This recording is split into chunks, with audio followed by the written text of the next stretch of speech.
Hey everyone, this is Bob here in the Nerve Center at the Wirefly campus with a cell phone Schmackdown. The contenders today, on the left is the Samsung Epic 4G, and on the right is the HTC EVO Shift. The Epic 4G came out this past summer of 2010, and it was one of the two first 4G phones available in the US. The other, of course, was the EVO 4G. But the Epic 4G, made by Samsung, is one of the Galaxy S series of Samsung's phones, and it shares many characteristics with those phones. We'll talk about those in a moment. The HTC EVO Shift is a new phone from HTC. It's also a 4G phone on the Sprint network, and this has hardware that's somewhat reminiscent of the T-Mobile G2, and we're going to go into that a little bit further along in this here Schmackdown. Okay, but let's put these two phones together and start with the Schmackdown. First and foremost, you see that these two phones have dramatically different screen sizes. On the left, the Samsung Epic 4G has Samsung's famous AMOLED 4-inch diagonal screen. It is 480 by 800 pixels.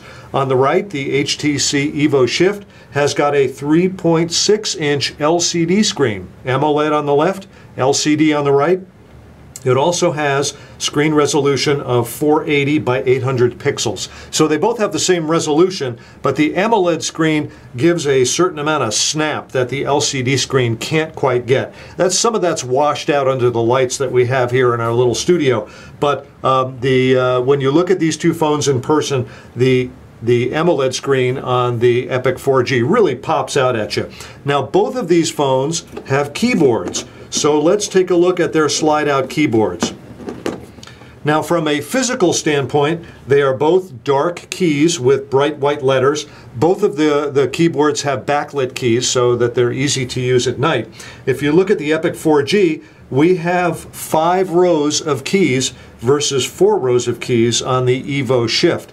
That means that the 5th row has a dedicated row of numbers, so numbers are always available. That's kind of a nice thing to have. And the lower right-hand corner of the EVO Shift's keyboard, you have what looks like a little trackpad. This is actually a pointer key, so if you touch the top of it, it'll move the cursor up. If you touch the bottom, it moves the cursor down. In essence, it does what these 4 cursor keys do on the Epic 4G. One other thing that I really like about the Epic 4G's keyboard is that you have these Android menu keys here available. So you can go to the main screen. Let's get the screen back up here. You can navigate around. You can call up your menu items. You can go back a page. You can do a search, a one-touch search, and you can do that right from the keyboard. These are the same keys as the ones you see here lit up on the screen. So I think the Schmackdown advantage here goes to the Epic 4G with its bigger and 5-row keyboard as opposed to the 4-row keyboard. It would be really nice if there was a dedicated row of symbols, because you so often have to use the symbols, and it's a pain in the butt to have to go to the function key to get at those symbols. But at least you have the numbers here on the Epic 4G, so that's pretty cool. Okay, let's continue on with this. You'll notice that I've loaded quadrant on both of these, so I'm going to do a quadrant test. So we'll get to that in just a moment, but let's take a look at what is inside both of these phones.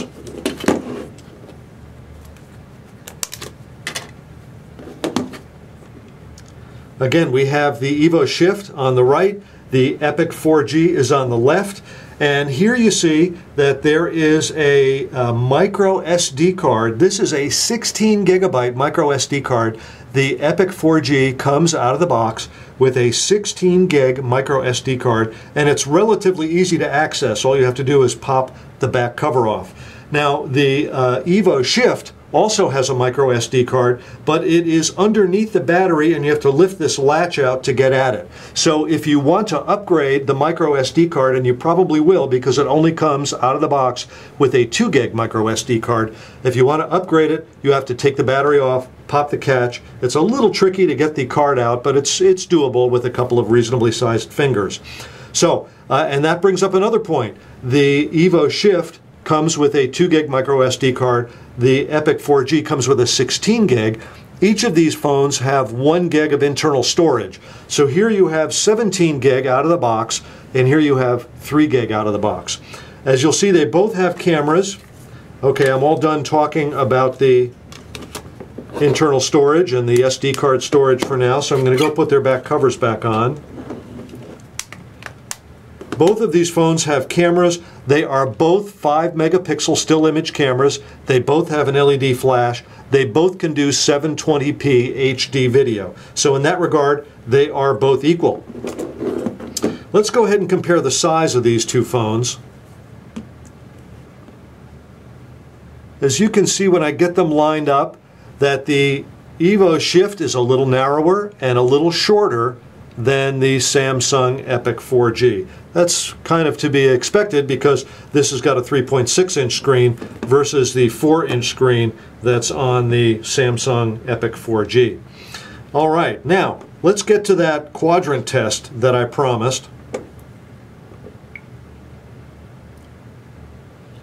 And I'm going to go ahead and run the full benchmark test, and then we're going to come back and look at the system information once I have the results of the full benchmark test. Now this takes a little while, so I'm going to turn the camera off and come back when the tests are about ready to be finished. Okay, the quadrant tests are about ready to wrap up, and it's asking me if I want to go ahead and run the benchmarks, and yes I do. Here we go. And the Epic 4G scored 946. And the EVO Shift scored 1,434. Now that is a lot more power showing here in the EVO Shift. One of the reasons why it scored higher is because this runs Android 2.2 versus Android 2.1 that's currently running in the Epic 4G. Now Samsung has promised an upgrade to Android 2.2 for the Epic 4G and the other Galaxy S phones, but so far that is not out there. There's hints of it that it's coming soon, but there is no definite date for the upgrade to Android 2.1. We can expect that score here on the Epic 4G to go up somewhat. I would say a respectable amount. Will it approach what the EVO Shift just did? I don't know if it's going to get up that high, but it will go up a little bit.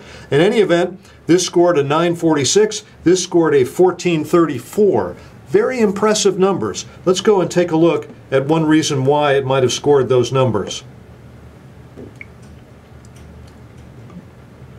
We're going to go ahead and look at the system information on both of these devices.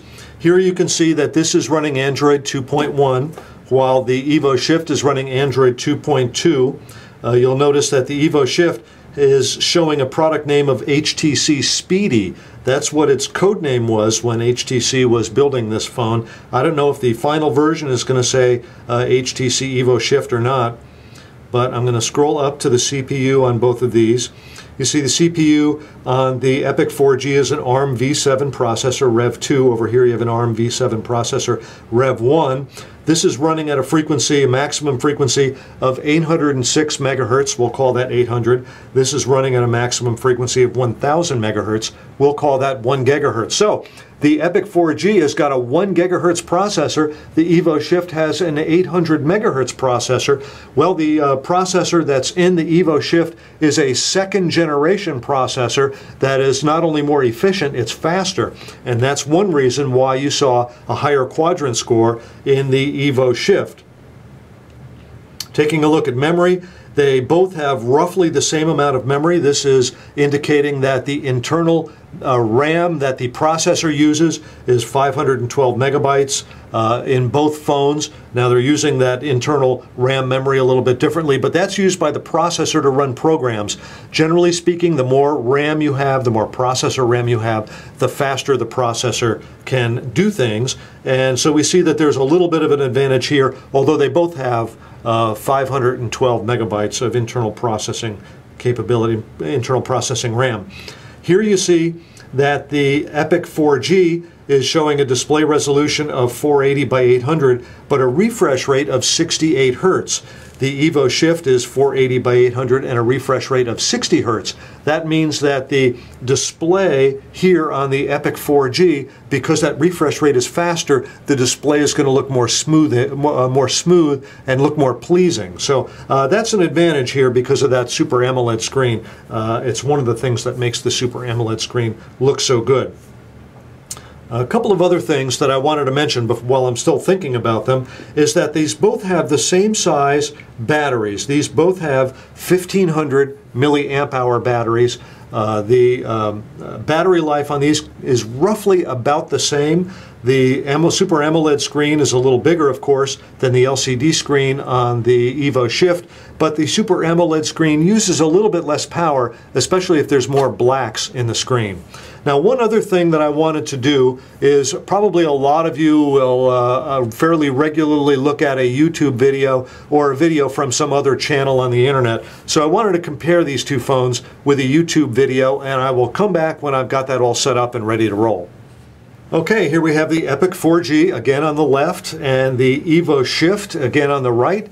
And this is an HD video of Natasha Bedingfield, a pop singer, singing with the Muppets. This was at a concert that occurred in the summer of 2009. I happened to be there with my HD camera and I went ahead and shot this.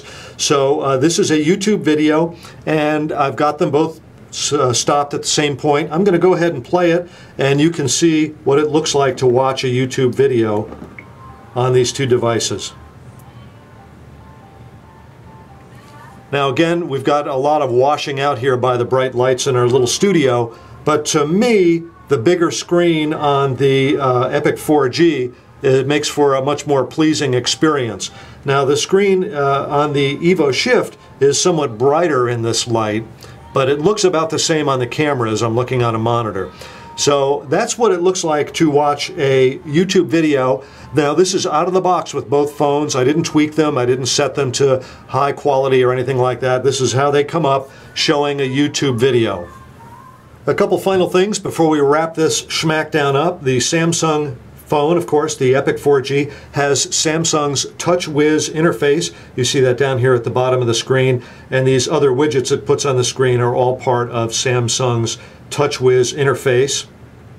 And the EVO Shift on the right, of course, has HTC's Sense user interface. That's what you see down here. That's what this flip clock is from. Now this has some cool features that I really like. If you go ahead and you touch the home button again, you can get a display here of your pages, the 7 pages that comprise your Android pages on the EVO Shift, and you can jump between any of those pages with a touch. You can come back to your main page. Also, the Sense interface, if you go ahead and touch the clock, it brings up a lot of cool little applications down here. For instance, there's an alarm clock application. You can set an alarm to wake you up. There's a stopwatch application. If you want to time somebody who's running a race, you've got a built-in stopwatch right there. And you've got a cool oven timer here, or if you want to set it to time whenever you need to come back to a TV show, if you want to come back in 15 minutes or whatever, that'll count down and set off an alarm at the end of 15 minutes. And that's got goes up to more than 12 hours, so that's got quite a ways you can go with that timer. And I think those are pretty cool. So I give the advantage here to the HTC Sense interface. It seems to have a little bit more fun things that I like. You may feel differently, of course, but these are things that I like versus the TouchWiz that's on the Samsung phones. And of course, Android 2.1. The big question in the minds of a lot of Galaxy S owners is when will Android 2.1 be upgraded to 2.2 on the Galaxy S phones, including the Epic 4G? That's a real question at this point, and they've kind of dangled a carrot in front of us and they've pulled it back a couple of times. So we really want our Android 2.2. Now, of course, the EVO Shift has Android 2.2, so that round is won by the EVO Shift. So, okay, how does this Schmackdown score? I love the screen on the EVO. I'm drawn to that screen. Excuse me, did I say EVO? I love the screen on the Epic 4G. I wish these phones began with different letters other than E. I love the screen on the Epic 4G. I like the smaller size of the EVO Shift. I like the 5-row keyboard on the Epic 4G. I like the fact that this has Android 2.2 and a really good quadrant processor score. So, I don't know. I'd say this is a draw. This is your call. Do you want the big screen and the hope that you'll get Android 2.2 soon? Or do you want Android 2.2 now and are satisfied with the 3.6-inch screen, which, by the way, is a very nice screen, as well as the faster quadrant processor score that you get with the EVO Shift? I don't know. It's a draw. And it's a draw in large part because the Super AMOLED screen on the Galaxy S phones, such as the Epic 4G, are so good. Hey, this is Bob here at Wirefly. Thanks for watching.